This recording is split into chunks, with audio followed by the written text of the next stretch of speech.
Pangpabuka, Pangpaganda in sa mga Katawan in nagtatanong po sa cocktails atin at kung ano po yung broodcocks. ginagamit ko para bumuka ang katawan ng ating mga manok at dumanda ang itsura nito.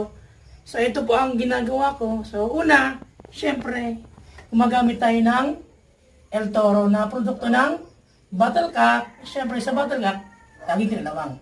At syempre, kasama na rin ang Bitmin Pro 357. So ang pagbibigay ko po ng Bitmin Pro 357 ay 3 times a week or every other day. At ito naman po ating El Toro ay twice a week ang pagbibigay ko po.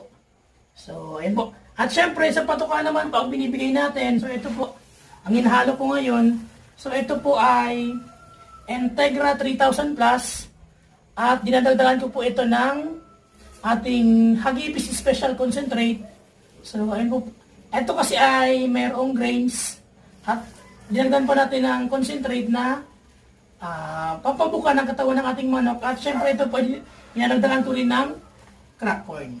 So, ayun, sa mga natatanong po sa atin ng pangpabuka ng katawan ng manok, pangpaganda, so ito po yung sekreto natin. Siyempre, yung ating produktong Battlecock na El Toro at siyempre Bitmin Pro 357 at siyempre yung ating patuka na Integra 3000 Plus kasama ang Hagibis Special Concentrate. So ayun, sana po nakatulong itong video. Happy farming! So ayun mga kagri, so ito po yung ating maintenance na pakain sa ating mga broodcock at syempre yung mga vitamins na binibigay natin. So ang ratio ko naman po ng paghalo nitong ating patuka ay sa 3 kilo ng Integra 3000 Plus, 1 kilo po ng ating Hagibis Special Concentrate at kalahating kilo ng crack corn. So yun po yung ratio natin ng pagpapakain sa kanila. At sa magtatanong naman po kung kailan dapat magbigay ng ganito pong mixture natin, ako po nagbibigay ako kapag ang aking mga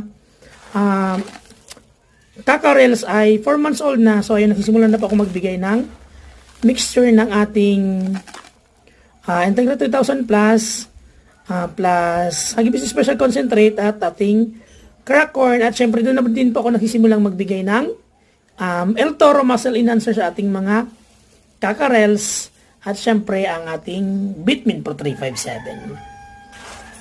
So yun lamang po at happy farming!